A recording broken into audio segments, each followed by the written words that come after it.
Finally, you're not my family. At my daughter's wedding, this toast hit me like a slap in the face. Her groom's parents sat opposite and smiled. The guests froze. I got up, walked over to her table, and placed an envelope on it. What she saw inside made her stop the wedding. Before we continue, please subscribe to the channel and let us know where you were listening in the comments. I lay in the narrow bed, staring at the ceiling of what used to be my guest room. The smallest bedroom in my own house. The one they'd moved me into 3 months ago when Joseph and Denise needed more space. Downstairs, voices drifted up through the floorboards, muffled but persistent, like wasps trapped behind drywall. I'd been trying to sleep for over an hour, but something about their tone kept pulling at my attention. Not the words themselves, just the rhythm, conspiratorial, excited.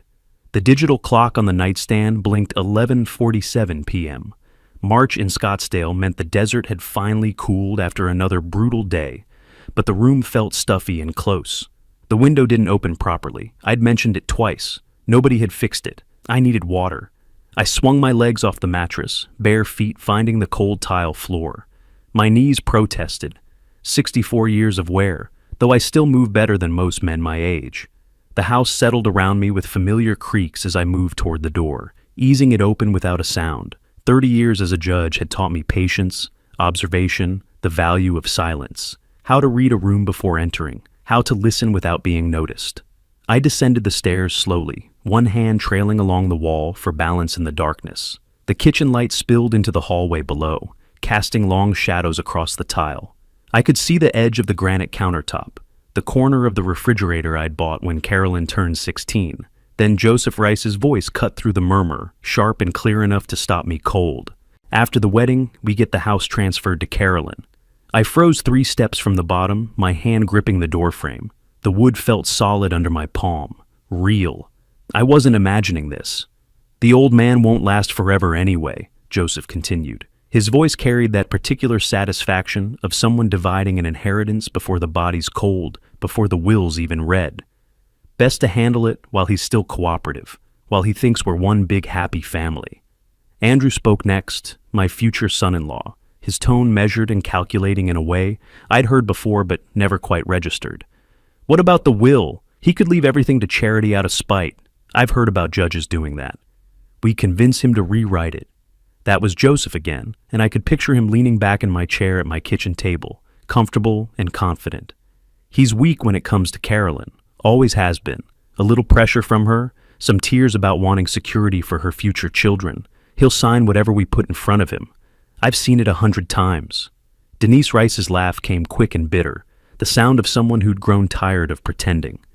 Honestly, he's not needed anymore. Just takes up space and complains about everything we do, the temperature, the noise, what we cook. I waited for Carolyn to object, to defend her father, to say something, anything, that would prove I'd misunderstood, that this was some dark joke I wasn't meant to hear, that my daughter hadn't become someone I no longer recognized. The silence stretched, dishes clinked softly, water ran in the sink. Someone's chair scraped against tile. Mom's right, Carolyn finally said, her voice flat and distant, like she was discussing a broken appliance. We need to think practically. He had his life. Now it's our turn. My jaw tightened. The cold tile beneath my feet suddenly felt like ice spreading through my bones, up my spine, into my chest. I'd heard enough conspiracy in courtrooms to recognize the real thing. This wasn't speculation or idle fantasy. This was planning, strategy. They'd already moved past whether and arrived at how. I retreated up the stairs, each step deliberate and soundless. Back in the small bedroom, I sat on the edge of the mattress in darkness, hands resting on my knees. The house I'd bought 23 years ago, after Linda died of breast cancer. The house where I'd raised Carolyn alone, working double shifts between the bench and parent-teacher conferences, making her breakfast before school, and reviewing case files after she'd gone to sleep. The house where these people now plotted my irrelevance like I was already gone. She wasn't always like this. Something had changed after Andrew's family moved in 6 months ago. First Andrew, then his parents a month later, when they said they'd sold their place in Tempe and needed temporary housing. Temporary had become permanent. Or maybe it changed before that, and I'd been too tired, too accommodating, too focused on not dying alone in an empty house to notice the shift. I didn't sleep. I watched the ceiling until dawn broke through the blinds, painting everything in shades of gray and amber. My mind worked the problem like I'd worked thousands of cases before. Evidence, motive, pattern of behavior. They'd positioned themselves perfectly. Living in my house, learning my routines, gaining my trust, waiting for the right moment. The kitchen was empty when I came down at 7. On the table sat an envelope, cream-colored and heavy, my name written in elaborate calligraphy across the front. I opened it standing at the counter, the morning light harsh through the window. The wedding invitation was a work of art, embossed gold lettering, silk ribbon, a photograph of Carolyn and Andrew looking radiant against a sunset backdrop. April 26, 2025, 1 month away. The ceremony would be held at the Desert Botanical Garden, reception to follow at the Phoenician Resort. Black tie optional, 200 guests invited to watch my daughter marry into a family that wanted me erased. I set the invitation on the counter and stared at it. Not with pain, that would come later, in private moments I couldn't control. Right now, something else settled over me. The same clarity I'd felt countless times before, sitting at the bench while attorneys presented their cases. The ability to see patterns, to separate emotion from evidence, to understand what people really wanted versus what they claimed. 30 years examining testimony had taught me this. People reveal themselves when they think no one important is watching, when they believe the judge has left the room. I picked up my phone from the counter. My hand was steady. Mark Holmes had given me his personal number years ago, back when we'd worked the Hartman property dispute together. He'd told me to call anytime, day or night. It was time to make a call. I left before dawn the next morning, while they still slept in my bedrooms, ate from my kitchen, plotted in my living room. The garage door opener sounded too loud in the pre-dawn silence, but I was in my car and backing down the driveway before any lights flickered on inside. Let them wonder where I'd gone. Let them assume I was taking an early walk, running errands, being the harmless old man they had decided I was. Scottsdale before sunrise looked stripped and honest. Traffic lights blinked yellow at empty intersections. The mountains to the east were black silhouettes against a purple sky that would turn brutal blue within hours. I drove with the window cracked, desert air sharp and clean against my face, carrying the smell of creosote and dust. Mark Holmes answered on the second ring, his voice rough with sleep. "Percy Shaw, this is either very good news or very bad news. Calling at 6 in the morning. I need to know my legal position regarding my own house," I said, keeping my tone level and factual, "and the people currently living in it." A pause. I could hear him shifting, becoming alert. "Come to my office at 8. I'll clear my calendar." I drove slowly through the waking city, watching delivery trucks make their rounds, early joggers starting their routes before the heat arrived. The world moved forward like nothing had changed, but everything had changed. I'd spent my entire career observing how people behaved when they thought the law wasn't watching. Now I was the case. Now I was gathering evidence. Mark's office occupied the 3rd floor of a glass building downtown, the kind that reflected the desert sun like a mirror and made the sidewalk shimmer with heat by noon. I sat in the lobby watching the city wake up, coffee shops opening, office workers arriving with briefcases and tired expressions, pigeons scavenging beneath outdoor tables across the street. At 8 sharp, Mark emerged from the elevator. Tall, lean, silver hair cut close to his skull. We shook hands, his grip firm, professional, the handshake of someone who understood the weight of what you weren't saying out loud. "Percy Shaw, haven't seen you since the Hartman case. That must be, 10 years now?" "About that. You got Miller to settle before trial, saved everyone 6 months of depositions." Miller was smart enough to recognize when he'd lost. Mark gestured toward the elevator. "Come on up." His office was neat and spare. Law books lined one wall, diplomas and certificates on another, University of Arizona, State Bar Association, various commendations. We sat across from each other at a conference table that still smelled faintly of lemon polish, and I laid out the situation without embellishment. The family moving in gradually, the wedding announcement, what I'd overheard the night before. Mark took notes on a yellow legal pad, asked clarifying questions about timelines and relationships, then pulled property records on his computer. He studied the screen for several minutes, scrolling through documents, checking cross-references. Finally, he turned the monitor toward me.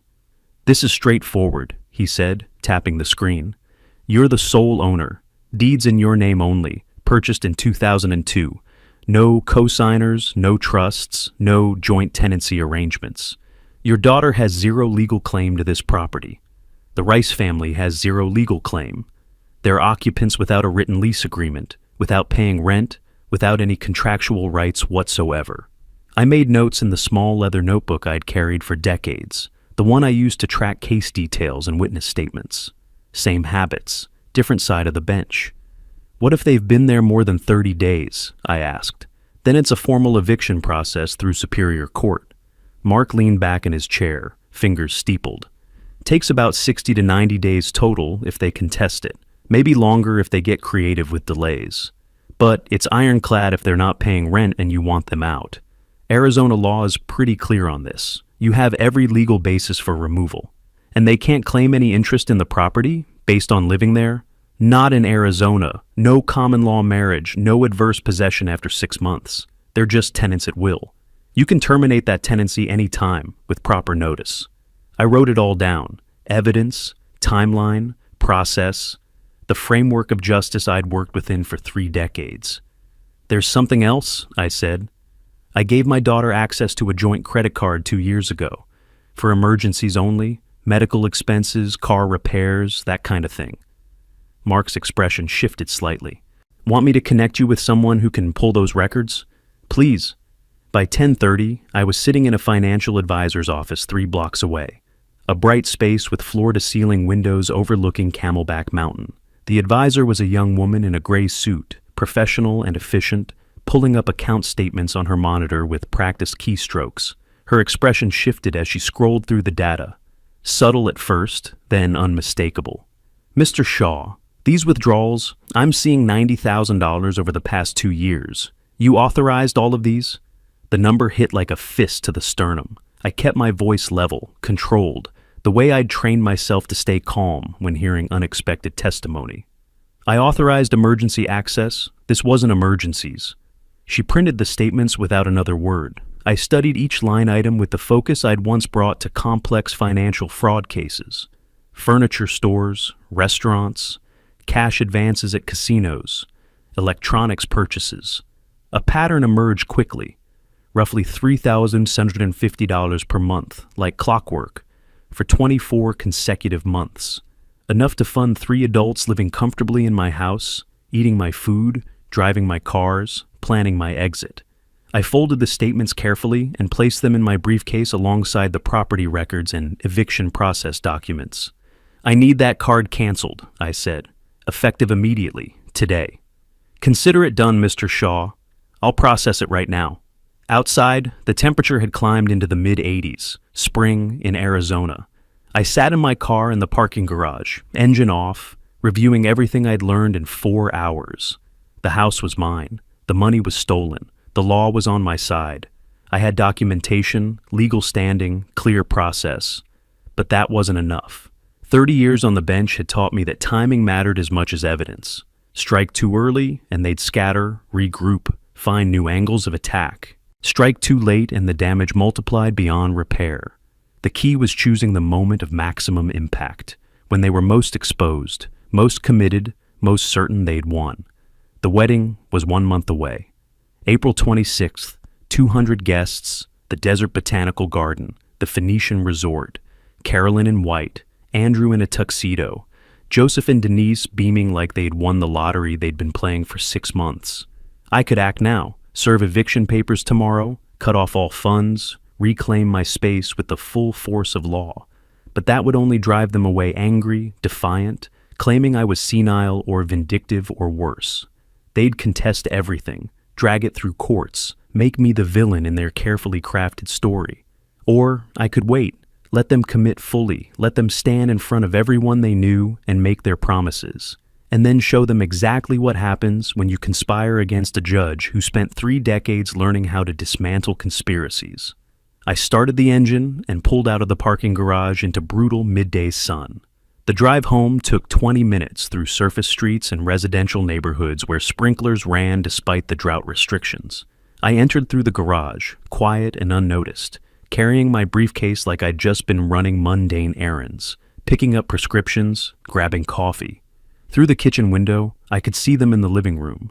Joseph stretched across my leather couch, remote in hand, watching sports highlights. Denise beside him, flipping through a bridal magazine. Andrew and Carolyn at the dining table with wedding planning books spread between them, pointing at photos, laughing about something. Comfortable, confident, unaware. They had 28 days left in my house. They didn't know it yet. The weeks crawled by. I maintained my silence, prepared my documents, watched them grow more comfortable in their deception. Carolyn and Andrew finalized seating charts at my dining table. Joseph ordered the catering staff around on speakerphone like he was hosting the event. Denise redecorated the living room for pre-wedding photos. Then April arrived, and with it, the wedding day. The country club in North Scottsdale cost me $42,000. The contract had my signature at the bottom, my credit card on file, my name listed as financial guarantor. But nobody mentioned that when guests arrived. I stood in the entrance of the grand ballroom, scanning the space before entering. Crystal chandeliers hung from vaulted ceilings. White linens covered tables arranged in careful clusters. Flower arrangements, orchids and roses, marked each centerpiece. The bar occupied one corner, already crowded with Rice family relatives I'd never met. A string quartet played near the windows overlooking the golf course. The seating chart directed me to table 12, side of the room near the kitchen entrance, farthest from the head table where Carolyn and Andrew would sit with their wedding party. No family table, no father of the bride placement, just table 12, alone. I walked to it without complaint. The chair faced away from the head table. I turned it around. Joseph Rice stood near the entrance, greeting guests like he owned the venue, shaking hands, directing people toward the bar, accepting congratulations. Denise worked the room in a silver dress, laughing with clusters of women, pointing out details of the decor she'd helped select. Andrew's groomsmen congregated by the windows, drinks already in hand. Carolyn hadn't arrived yet. The bride makes an entrance. I sat. The envelope rested in my inner jacket pocket, pressed against my ribs with each breath. I'd sealed it that morning, after one final review of the contents. 4 documents, 4 pieces of evidence. 30 years on the bench had taught me that timing and presentation mattered as much as the facts themselves. Dinner service began at 7. Waiters emerged from the kitchen carrying plates of salmon, roasted vegetables, risotto. The food arrived at my table last. I picked up my fork, moved the salmon around the plate, set the fork down. My water glass remained full. I wasn't here to eat. The room hummed with conversation and clinking glasses. I recognized a few faces, colleagues from the courthouse, neighbors from years ago, people who'd sent sympathy cards when Linda died. They glanced at my isolated table, looked away quickly, uncomfortable. Most guests were strangers, Carolyn's new social circle, the Rice family extended network. At 8 o'clock, the DJ called for attention. Carolyn and Andrew emerged from a side entrance, and the room erupted in applause. She wore white silk, her hair swept up, a smile that could sell magazines. Andrew looked nervous in his tuxedo, his hand tight on hers as they walked to the head table. They sat. Joseph and Denise flanked them like bookends. The wedding party filled the remaining seats. Bridesmaids I didn't know, groomsmen who'd never met me. Nobody looked at table 12. The first course finished, plates cleared. Then the DJ handed Joseph a microphone. "Thank you all for being here on this incredible day," Joseph began, his voice booming across the room. When Andrew told us he'd found the woman he wanted to marry, we knew she was special. And getting to know Carolyn these past months, watching her become part of our family, has been one of the greatest joys of our lives. Applause. Denise wiped theatrical tears from her eyes. "To new beginnings," Joseph continued, raising his glass. "To family. To the future." The room echoed the toast. Glasses raised, clinked, drained. More toasts followed. Andrew's best man told a rambling story about college. A bridesmaid recounted how Carolyn and Andrew met. Each speaker thanked the hosts, Joseph and Denise Rice, for the beautiful celebration.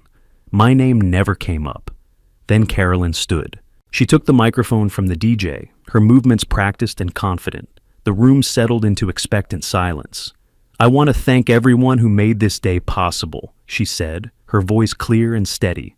"My wonderful new family, the Rices, who've shown me what support really means, what it feels like to have people who actually care about your happiness. She turned slightly. Her eyes found me across the room at table 12. Dad, I want to thank you for everything you've done. Her tone shifted, cooled. But today is special. The room grew quieter. People sensed something shifting. Today I've finally found a real family. People who understand and support me. She paused, let the words settle. Dad, from today, you're not my family. I found a better one. The silence that followed felt like pressure in my ears. Absolute. Complete. Every face in the room turned toward table 12, toward me, waiting for the old man to break, to cry, to make a scene, to validate their expectations. I heard whispers starting, sharp, urgent, shocked. Did she just... How can she say that to her own father? He paid for everything. I saw the contract. Across the room, Joseph leaned back in his chair, a smile playing at his mouth. Denise touched her napkin to her eyes again, but this time she was smiling too. They'd gotten what they wanted. Carolyn had done it. Cut the old man loose in front of everyone who mattered. I registered their satisfaction, noted it, filed it away with all the other evidence I'd accumulated over the past month. Then I set down my water glass. The crystal made a sharp sound against the table. I stood. The room watched me rise. I could feel every eye tracking my movement, expecting collapse, expecting the elderly father to plead or rage or storm out humiliated. Instead, I buttoned my suit jacket with steady hands, smoothed the lapels, and began walking. The ballroom stretched before me. My footsteps echoed against marble tile despite the carpet runners. The path from table 12 to the head table felt longer than it was, each step measured and deliberate. I'd walked into courtrooms this way for 3 decades, confident, purposeful, carrying evidence. Carolyn watched me approach, her expression shifting from triumph to uncertainty. I saw her glance at Andrew, then at Joseph. The smile faded from her face, but not entirely. She still thought she'd won, still believed the old man was broken. Joseph half stood, his posture protective. Denise leaned forward, curiosity replacing her earlier satisfaction. Andrew's knuckles whitened around his champagne flute. I reached the head table and stopped, directly across from Carolyn, close enough that the microphone would catch every word I spoke, close enough that guests at nearby tables could see the documents. I reached into my inner jacket pocket, slowly, let them see my hand disappear into the silk lining, let them wonder what I was retrieving. My fingers found the envelope's edge, drew it out into the chandelier light. White, unmarked, sealed that morning. I placed it on the table in front of Carolyn, precisely centered between her champagne flute and dinner plate. Then I stepped back, hands at my sides, and met her eyes. "Open it," I said, quiet but clear. The room was silent enough that everyone heard. Carolyn stared at the envelope like it might contain something dangerous. Then her practiced smile returned, that confident mask she'd worn all evening. She picked it up, turned it over in her hands. "What's this, Dad?" Her voice carried sarcasm, played for the audience. "A wedding gift, finally being generous after all these years?" She tore the envelope open, dramatic, performative, pulled out several sheets of paper, unfolding them with exaggerated care. I watched her face change as she read the first page, the bank statement. Official letterhead from Chase, my account number at the top. 24 months of transactions printed in neat columns, but certain lines had been highlighted in red marker. Withdrawals, cash advances, transfers, and at the bottom, circled in the same red, total $90,000. Her smile faltered. She flipped to the second page. Property deed, copy from the Maricopa County Recorder's Office, complete with official stamps and signatures. The address of my house typed in bold, and underneath, in the section marked owner of record, my name underlined twice in black ink. Percy James Shaw, sole owner. No joint tenancy. No co-signers. The third page came out slower, her hands starting to shake now. Revocation of authorized user.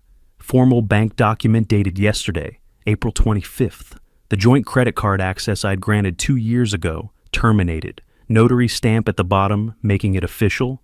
The fourth page she almost didn't want to touch, but she pulled it free, and I watched color drain from her face. Eviction notice. Superior Court of Maricopa County header at the top.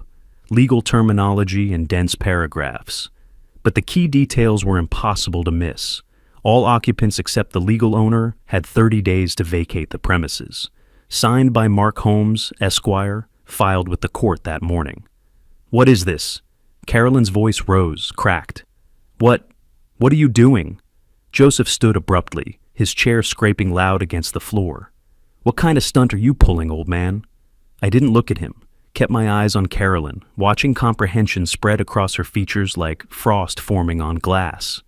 "No stunt," I said, my voice carrying across the silent ballroom. "Just legal documents. The bank statement shows $90,000 you withdrew over 2 years. Money I authorized for emergencies, medical expenses, car trouble, actual emergencies." I paused. Not furniture, not restaurants, not casino cash advances. I picked up the second document from where Carolyn had let it fall to the table, held it up so nearby guests could see the official stamps. "This is the property deed, my house, my name, sole owner." I set it down again, precise, controlled. "Purchased in 2002 with money I earned over 30 years on the bench. No co-signers, no trusts, no claims from anyone else." Denise grabbed Carolyn's arm, leaned in close, hissing something I couldn't hear. Her face had gone pale. I touched the third document. "Revocation of financial access, effective yesterday. The credit card has been canceled, the joint account closed." Then I picked up the eviction notice, let it hang in the air between us. "And this is notice that all occupants, except the owner, have 30 days to vacate the premises." I looked at Joseph now, met his eyes directly. "All occupants. That includes you, your wife, your son, and my daughter. 30 days is required by Arizona law. After that, the sheriff's office handles removal." "You can't do this," Carolyn whispered, but her voice carried no conviction. She was reading the documents again, searching for some loophole, some mistake. "I already have," I said simply. The whispers started then, urgent, shocked, spreading through the room like wind through grass. Guests leaning toward each other, hands covering mouths, eyes wide. Some stood to get a better view. Others pulled out phones, checking facts, texting. The careful social performance of the evening collapsed into chaos. Joseph's face flushed deep red. He started around the table toward me, his hands balled into fists. Denise grabbed Carolyn's shoulder, pulling her close, whispering frantically. Andrew stood frozen between his bride and his father, caught in a situation he clearly hadn't anticipated.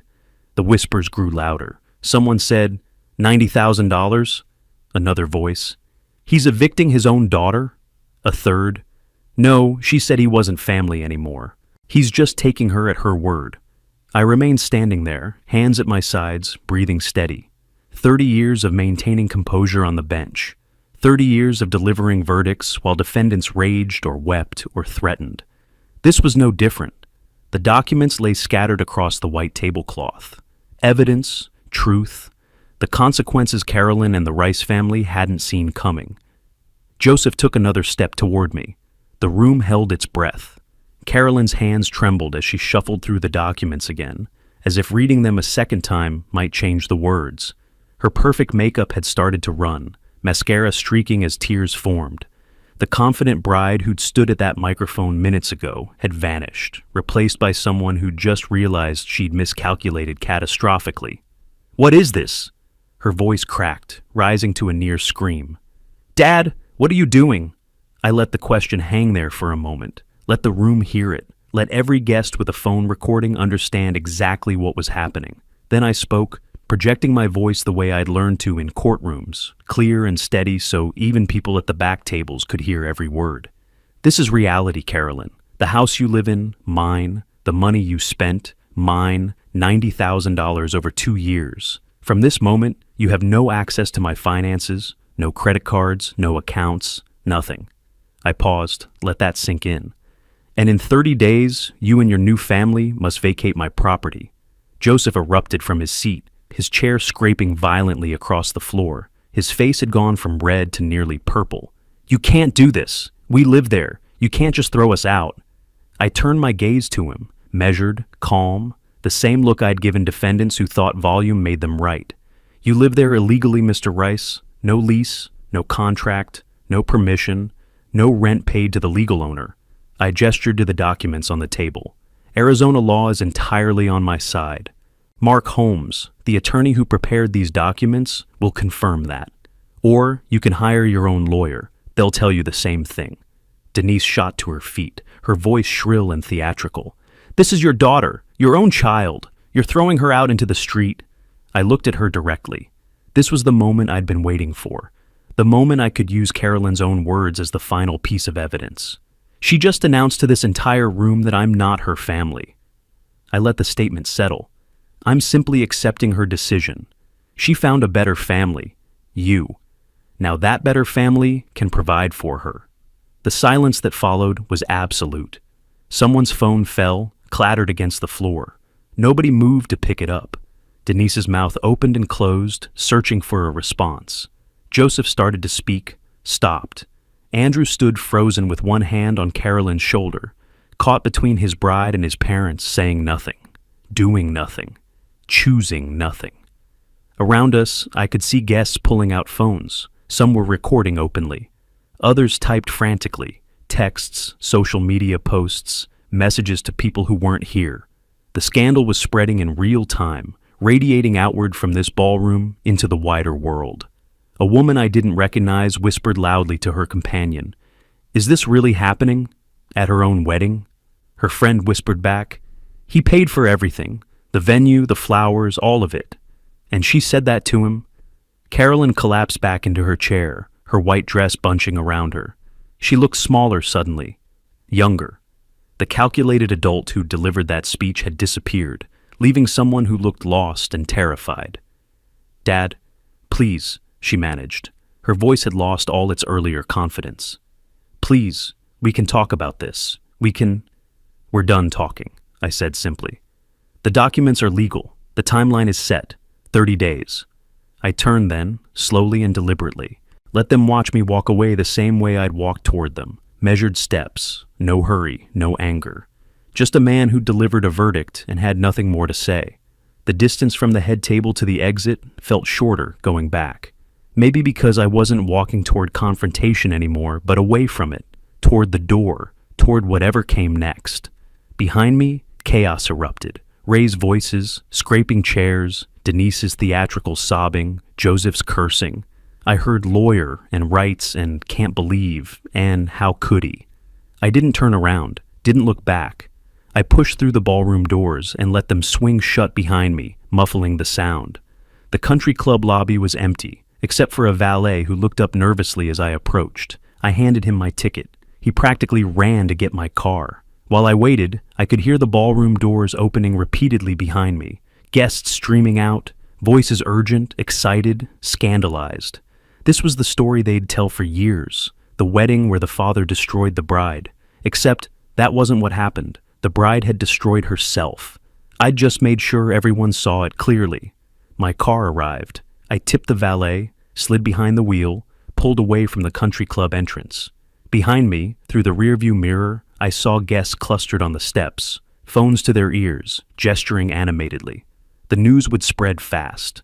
In my pocket, my phone began buzzing, continuous vibrations. Calls coming in, one after another. I didn't reach for it, didn't answer. Just drove through the warm April night toward the hotel I'd checked into that morning, the one I'd booked 3 weeks ago, knowing I wouldn't want to go home after this. The phone kept buzzing. I turned it face down in the cup holder and kept driving. I checked into the hotel that night. The next days became a siege. The phone rang 17 times the first night, all from Carolyn. I let every call go to voicemail, listened to none of them. On the nightstand, the screen lit up again and again with her name until I finally turned the phone face down and tried to sleep. The second day, the calls started at 7 in the morning. By noon, she'd tried 23 times. I sat in the hotel room with coffee and the newspaper, watching the screen illuminate and fade, a rhythm of desperation I didn't interrupt. The third morning, the hotel phone rang. "Mr. Shaw?" The desk clerk sounded apologetic. "There's a young woman in the lobby. She's quite insistent. Says she's your daughter, and it's urgent." I set down my coffee, looked at myself in the mirror above the desk, still steady, still composed. "I'll be down." She waited near the lobby windows, pacing. The polished woman from the wedding had disappeared. This version wore jeans and a wrinkled shirt, her hair pulled back carelessly. Yesterday's makeup smudged beneath her eyes. She turned when the elevator opened, and something like relief crossed her face. "Dad, thank you. I thought you wouldn't—" "I haven't agreed to anything," I said, staying near the elevator. "You wanted to talk. Talk."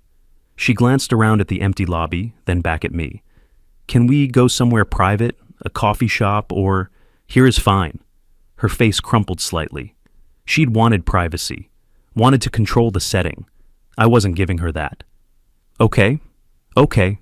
She took a breath, gathered herself. "Dad, please just listen. It was a mistake. The wedding, the stress, everything happening at once. I didn't mean what I said. You know I didn't." I said nothing, just watched her. "Can we just talk?" she continued, the words spilling faster now. "Really talk? I'll move out. I'll pay you back. Every penny. I'll get a job. Just please don't do this. Please." I let the silence stretch, let her hear her own words echoing in the quiet lobby. Then I spoke. "You spoke the truth, Carolyn. For the first time in years, you told me exactly how you feel. I heard it. I accepted it. Now the law proceeds. Dad, I'm your daughter." She reached for my arm. I stepped back, removed myself from her reach, not roughly, just firmly. "You told a room full of people I'm not your family. I'm holding you to your word." "I didn't mean—" "Yes, you did." I kept my voice level, factual. "You meant it when you planned it with the Rice family, when you spent $90,000 of my money funding their lifestyle, when you moved me into the smallest room in my own house. You meant it then. You just didn't mean for there to be consequences." Her eyes filled with tears. Real ones this time, I thought. Not performance. Just the dawning comprehension that manipulation wasn't working. That I wasn't the man she'd decided I was. "The eviction stands," I said. 30 days. Use them wisely." I walked back to the elevator, pressed the button, heard her sob behind me, but didn't turn around. The doors opened. I stepped inside. The last thing I saw before they closed was Carolyn standing in that lobby, crying, alone. Back in my room, I silenced my phone completely and drove to Mark Holmes's office. He had documents waiting on his conference table. The Rice family hired an attorney, Gerald Simmons, works mostly residential tenant disputes. He filed this yesterday. I scanned the pages, implied tenancy, occupancy rights, good faith residency, the usual attempts to find leverage where none existed. Mark tapped the document with his pen. "It won't work. No rent paid, no lease signed, no written agreement of any kind. You're the sole owner with clear title. You have every right to evict." "How long will this delay things?" "It won't. I've already filed our response. Judge Morrison is hearing these cases next month. She's practical, doesn't waste time on frivolous challenges." He slid another paper across to me. "The hearing's set for mid-June, 30 days from the wedding, exactly as prescribed by law. They'll try to delay, but they won't succeed." I took the document. 3 weeks left. 3 weeks for them to face reality. From Mark's office, I drove across town to meet the private investigator I'd hired back in early April. His office occupied a second-floor walk-up above a dry cleaner, utilitarian, and anonymous. He handed me a manila folder without preamble. "Joseph Rice.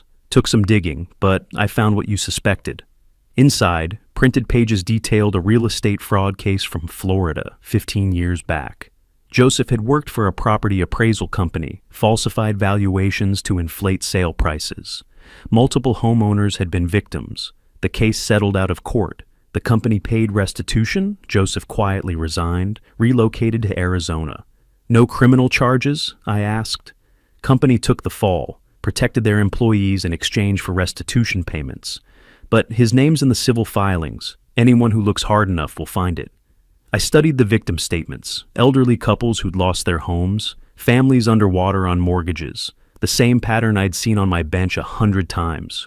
Predators targeting vulnerability, using people's trust against them. I closed the folder, added it to my growing case file. The picture was complete now. Joseph Rice was exactly who I'd thought he was. That evening, back at the hotel, a voicemail waited. Carolyn's voice, different now, not pleading, angry. "Mom would have wanted you to support me. She would have wanted us to be a family. You're disrespecting her memory by doing this." I deleted it without finishing, Linda had no part in this. She wasn't Carolyn's shield, wasn't her excuse. Bringing her up now was just another manipulation, and a particularly contemptible one. 3 weeks until the hearing. 3 weeks until the law made official what I'd already decided. They could spend that time however they wanted. Planning, arguing, hiring lawyers. None of it would matter. The outcome was set. They spent those weeks refusing reality instead. May arrived with heat that turned Scottsdale into an oven by noon. The 30-day notice period expired on May 26th. I drove past my house that evening, slowed as I approached the driveway. Lights blazed from every window. Joseph's truck sat in the carport next to Andrew's sedan. Through the front window, I could see movement. Someone crossing the living room. They were still there, still living in my house, still refusing to acknowledge that the law had other plans. I called Mark from my car. The 30 days are up tomorrow. They haven't contacted you about moving, have they? No. His voice was steady, unsurprised. We need to file the formal eviction suit. I can have the paperwork ready by morning. File it, I said. Today, if possible. Percy, you should prepare yourself. He paused. They're going to fight dirty now. Public opinion, social media, whatever they can use to make you back down. Let them try. The lawsuit filed on May 27th. Superior Court of Maricopa County. Formal eviction proceedings. I signed my name on the documents in Mark's office. My signature as steady as it had been on hundreds of court orders over 3 decades. The hearing was scheduled for early June. 2 days later, Carolyn struck back. I was in my hotel room reviewing bank statements when my phone lit up with notifications. Text messages from people I hadn't heard from in years, former colleagues, neighbors, a cousin in Phoenix, all sending me the same link. I opened it, Carolyn's social media post. Her profile picture showed her looking younger, vulnerable, artistic. The post itself was a masterwork of manipulation. A photo of her crying, artfully composed, perfectly lit. The caption underneath ran for paragraphs, words like abandoned and homeless and cruel. She claimed I'd thrown her out for marrying someone I didn't approve of, said I'd always been controlling, abusive, that she'd finally found happiness and I couldn't stand to see it. The post had been shared 4,000 times in 2 hours. Comments poured in, some supportive of her, calling me a monster, others from wedding guests who'd been there, who'd heard her toast, who knew she was lying. The truth mixed with fiction, spreading across the internet faster than I could track. I took screenshots of everything. Then, I went deeper into her profile, scrolling back through months of posts she hadn't deleted yet. Found them, photos of shopping bags with expensive brand names, captions about daddy's generosity and spoiled and loving it, complaints about living with old people who don't understand fashion, posts about designer restaurants, luxury hotels, weekend trips to California, all funded with my money. I saved every one. Carolyn had deleted them by the next morning, but I already had the evidence archived. The following week, I drove to 3 different coffee shops across Scottsdale. At each one, I met with a neighbor from my street, people who'd lived near me for years, who'd watched the Rice family move in and take over. The first was Eleanor Martinez, 73, who lived 2 houses down. She sat across from me with her tea, her expression troubled.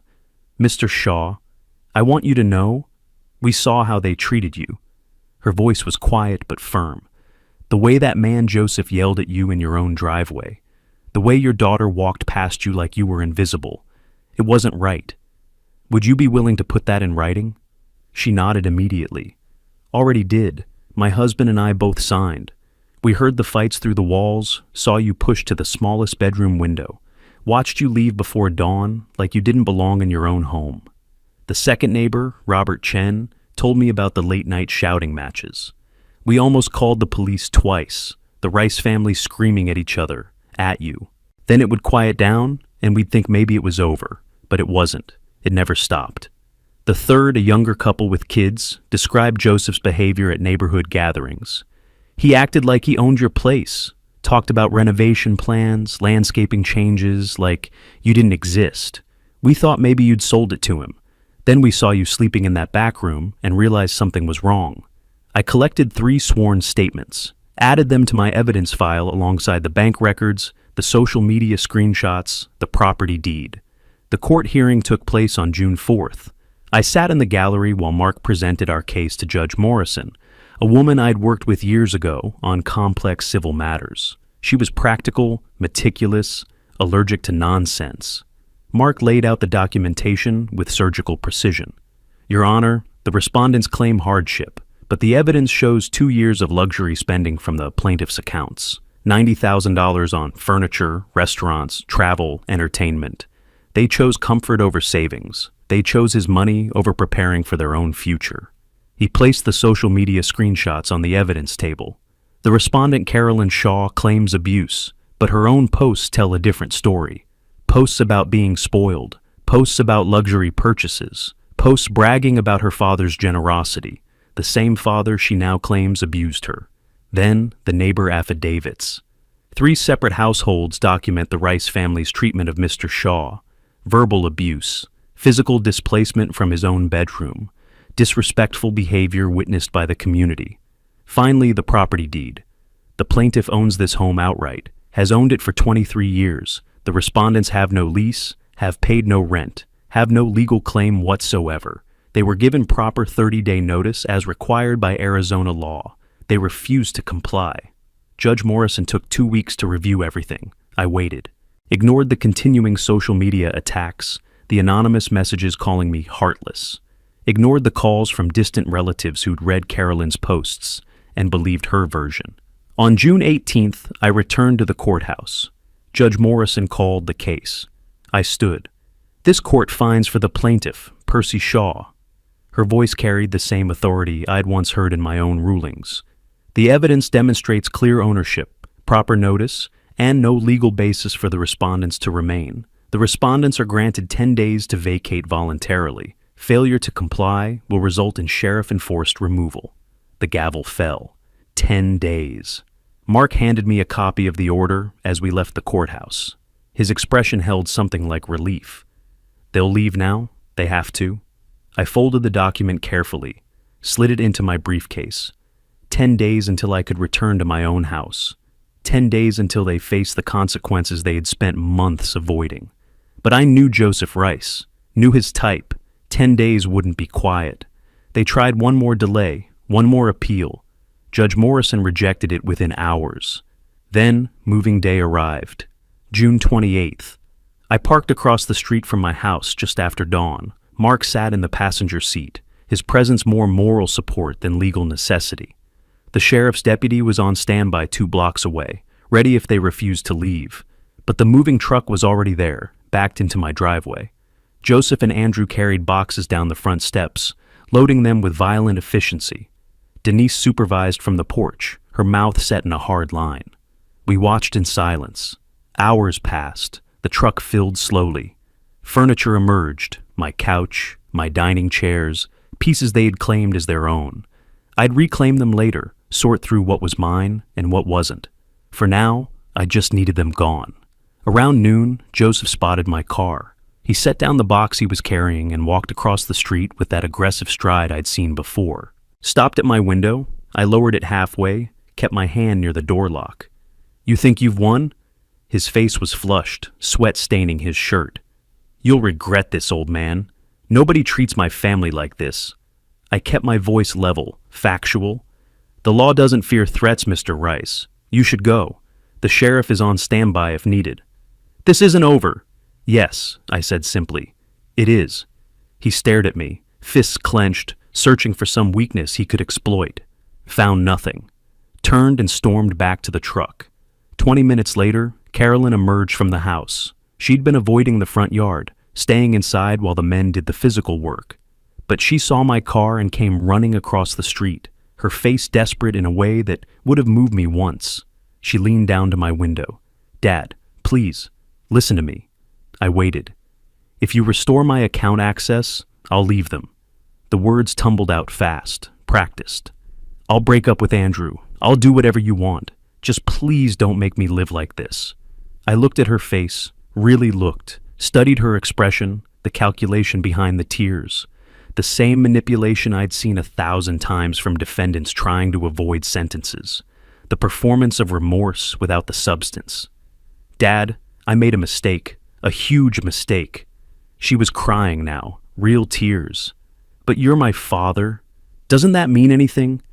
You made your choice, Carolyn. I kept my tone neutral, removed. You announced it publicly to 200 people. Now live with it. But I raised the window, slowly, deliberately, watched her mouth move behind the glass, her hands pressed against the door. Then I looked away, focused on the moving truck. She stood there for another minute before walking back to the house, shoulders hunched, defeated. By 3 o'clock, the truck was loaded. Joseph climbed into the cab, started the engine. Denise got into their sedan. Andrew and Carolyn into his car. A convoy of vehicles pulling away from my driveway, leaving it empty for the first time in months. Mark and I sat there until they disappeared around the corner. Then I drove forward, pulled into my own driveway, parked where Joseph's truck had sat for half a year. The house key felt strange in my hand. I'd had copies made weeks ago, but I'd never needed them because I'd never been locked out of my own home before. Inside, the damage was immediate and obvious. Scratches across the hardwood floors where furniture had been dragged carelessly. Holes in the living room wall where pictures had been torn down roughly. The kitchen cabinets hung open, one door broken off its hinges. Small items were missing, a laptop I'd left in the study, tools from the garage, electronics from the living room. Not enough to call theft, just enough to show contempt. But it was mine again. My house, my space. The locksmith arrived at 4. By 5, every door had new locks, new keys that only I possessed. The security company came at 6, installing cameras at the front and back entrances, motion sensors in the hallways, a control panel in my bedroom that would alert me to any breach. I walked through the house that night, testing the new locks, checking the camera feeds on my phone. The system's green lights blinked reassuringly from every corner. Outside, the street was quiet, normal, peaceful. But I'd spent 30 years reading people, predicting their next moves. Joseph's parting words echoed in my mind. Carolyn's calculated tears. They were too angry to simply disappear, too entitled to accept defeat with grace. I'd won. The house was mine, legally and physically. But I wasn't naive enough to think the story was finished. I was right to be cautious. 2 weeks later, they struck back. The certified letter arrived on a Tuesday morning in mid-July. I signed for it at the door, opened it standing in my kitchen. Joseph Rice v. Percy Shaw, Superior Court of Maricopa County. Complaint for emotional distress. Damages sought, $50,000. I read through the complaint with the same detachment I'd once brought to case files. Joseph claimed I'd caused him severe emotional distress through the eviction, that the public nature of the wedding confrontation had humiliated him and his family, that being forced from the home where they'd lived had caused psychological trauma requiring therapy. I set the documents on my counter and called Mark. His office smelled like coffee and old books when I arrived an hour later. He read through Joseph's complaint, his expression shifting from concern to something close to amusement. Emotional distress? He looked up at me. He's claiming you caused him emotional distress by evicting him from property you own? That's what it says. Mark shook his head slowly, flipping through pages. This is retaliation, pure and simple. The judge will see right through it. This is almost insulting how weak this case is. How long will this take? 1 hearing, maybe 2 if his attorney is particularly stubborn. But, Percy, this has no merit. None. He tapped the papers. You followed every legal procedure, gave proper notice, went through the courts. You did everything right. The hearing took place 3 weeks later. I sat in the gallery while Mark presented our defense, methodically destroying each of Joseph's claims with the precision of a surgeon removing something diseased. Your Honor, the plaintiff claims emotional distress from a lawful eviction. Mark's voice carried that particular authority lawyers develop after years in courtrooms. The defendant owns the property outright, followed proper legal procedures, acted within his rights throughout. This suit is retaliation for losing the eviction case, nothing more. Judge Morrison, the same judge who'd ruled on the eviction, looked skeptical from the moment she opened Joseph's complaint. She glanced at Joseph's attorney, a younger man who seemed uncomfortable with his own case. Counselor, your client was living rent-free in someone else's home for 6 months. What's the legal basis for emotional distress here? The attorney fumbled through his notes. Your Honor, the manner of the eviction, the public nature of the confrontation at the wedding, the humiliation. The eviction was conducted according to Arizona law, Judge Morrison interrupted. The wedding confrontation occurred after the plaintiff's daughter publicly disowned Mr. Shaw. I've read the affidavits from guests who witnessed that. She looked down at her notes, then back up. This case is dismissed. Mr. Rice will pay defendants' legal costs. She checked a document. $8,000.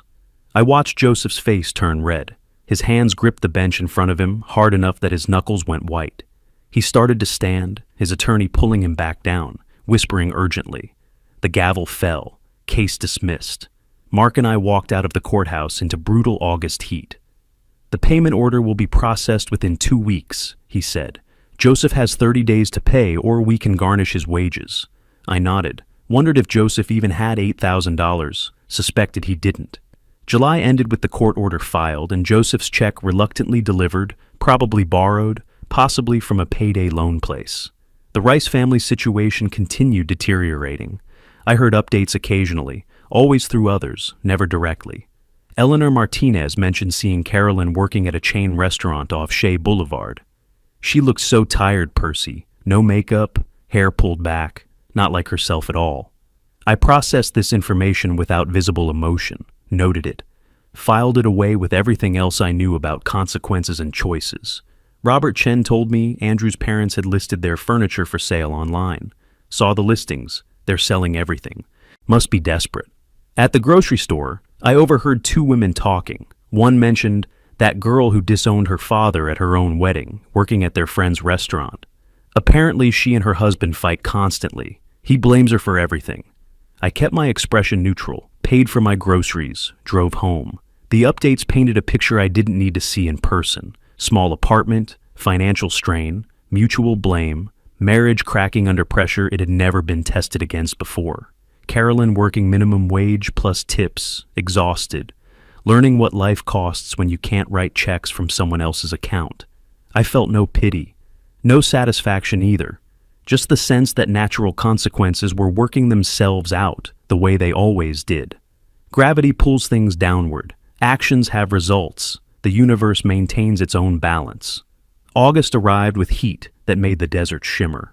I sat on my patio in the evenings, reviewing estate documents Joan the notary had prepared. My new will, finalized and ready for signature. All assets, the house, my savings, my investments, would go to a charitable foundation supporting elderly people who'd suffered financial abuse from family members. Carolyn was named explicitly in the will, and explicitly excluded. I signed the final page on a Thursday evening, Jean witnessing the signature, notarizing the document with her official stamp. "This is a good thing you're doing," she said quietly. "These foundations help a lot of people who have nowhere else to turn." "I know," I said. "That's why I chose it." The next Tuesday my phone rang with an unfamiliar number. I answered out of habit. "Dad?" Carolyn's voice, but different from before, quiet, tired, no manipulation in the tone, just exhaustion. "It's me. Could we meet? Just talk, please?" I stood on my patio, watching the evening light turn the mountains purple. 30 years on the bench had taught me to recognize genuine desperation. This sounded real, or at least real exhaustion. "Where?" I asked. "There's a cafe on Main Street. Tomorrow afternoon?" "I'll be there." But before that call came another piece of mail, this one expected from Jean the notary.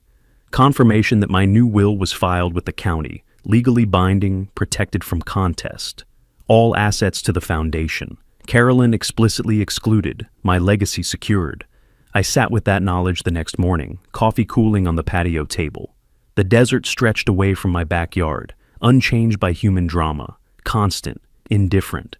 I'd learned something from it over the years, the value of being unmoved by things that demanded emotional reaction. At 2 o'clock, I drove to the cafe Carolyn had suggested, found parking across the street, saw her through the window, already seated at a corner table, looking diminished in a way I'd never seen before.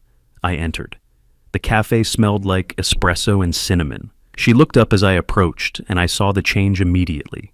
No makeup, hair pulled back in a simple ponytail, clothes that were clean but worn.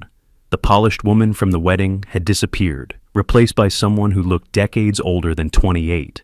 I sat across from her, waited. "Thank you for coming." Her voice was softer than I remembered. "I wasn't sure you would." "I'm here." She looked down at her hands, folded on the table. Her nails were short, unpolished, working hands now. I've had a lot of time to think about what I said at the wedding, about everything I did, about who I became. I said nothing, let her continue. Dad, I understand now. You were right. She met my eyes, and I saw something there I hadn't seen in years. Maybe honesty, maybe just exhaustion too deep for deception. About Andrew's family, about me, about all of it. I'm sorry. I studied her face with the trained eye I developed over 3 decades, looked for the calculation, the angle, the manipulation I'd seen so many times before. Are you sorry? I asked. Or are you just uncomfortable? She flinched slightly. Both, probably, but mostly sorry. I know you probably don't believe me. I wouldn't believe me either. But I needed to say it. I needed you to know. The cafe hummed around us. Other conversations, coffee grinding, music playing softly. Normal life continuing while we sat in this small pocket of reckoning. Life has a way of teaching lessons that words can't, I said finally. You're learning them now. I am. She looked back down. Andrew blames me for everything. His parents blame me. We fight constantly. About money, about the past, about whose fault everything is. A bitter smile. Turns out when you're not living off someone else's generosity, people show you who they really are. I didn't respond, didn't offer comfort or advice, just listened. I don't expect you to forgive me, she continued. I don't deserve that. I just wanted you to know that I understand now, what I threw away, what I chose, what I lost. I stood then, pulled out my wallet, left a $10 bill on the table for the coffee I hadn't touched. Maybe someday you'll become the person I tried to raise you to be. I looked at her directly. But that depends entirely on you, not me, not your circumstances, not Andrew or his family or anyone else. You. Dad, take care of yourself, Carolyn. I walked to the door, paused there, glanced back. She sat with her head down, not watching me leave, not performing for anyone, just sitting alone with her thoughts and her regrets. I drove home through afternoon traffic, the sun harsh and bright. Back at my house, I walked through each room slowly. The scratches in the floor would fade with time. The holes in the walls were already patched and painted. The missing items didn't matter. What mattered was that this was mine again. My space, my peace. On the patio, I sat in the shade as evening approached. The security system blinked its green lights from the control panel near the door. The neighborhood was quiet. A dog barked somewhere. Children played in a yard down the street. Normal sounds of normal life. I thought about Carolyn sitting in that cafe, looking exhausted and possibly genuine in her apology. I thought about Joseph's angry face in the courtroom, about Denise's silence, about Andrew's weakness, about all of them learning what happens when you mistake kindness for weakness, when you confuse patience with surrender. I'd spent 30 years on the bench, understanding that justice wasn't always swift or simple. Sometimes it took time. Sometimes it required patience and strategy. Sometimes the truest victory wasn't in punishment, but in the natural consequences people brought upon themselves. I hadn't destroyed them. They'd done that themselves, with their greed and their arrogance and their certainty that an old man wouldn't fight back. I'd simply refused to be their victim, reclaimed what was mine, protected my dignity, stood my ground. The sun set over the mountains, painting the sky in shades of orange and purple. Another day ending, another season passing, life moving forward the way it always did. I'd won nothing, lost nothing I hadn't already accepted losing, but I'd restored something more important than victory. I'd restored balance, justice, the simple truth that actions have consequences and that patience can be the strongest form of power. Carolyn might change, might learn, might become someone better than who she'd been, or she might not. Either way, that was her journey now, her responsibility, her life to build or break. I was at peace with that, at peace with all of it. The evening air cooled, stars began appearing in the darkening sky. I sat on my patio in my house with my security system quietly protecting what was mine, and I understood what I'd learned through all of this. Sometimes justice looks like revenge. Sometimes it's just setting boundaries and refusing to move. Sometimes the truest victory is simply reclaiming your right to peace. I had that now, finally, completely. And that was enough.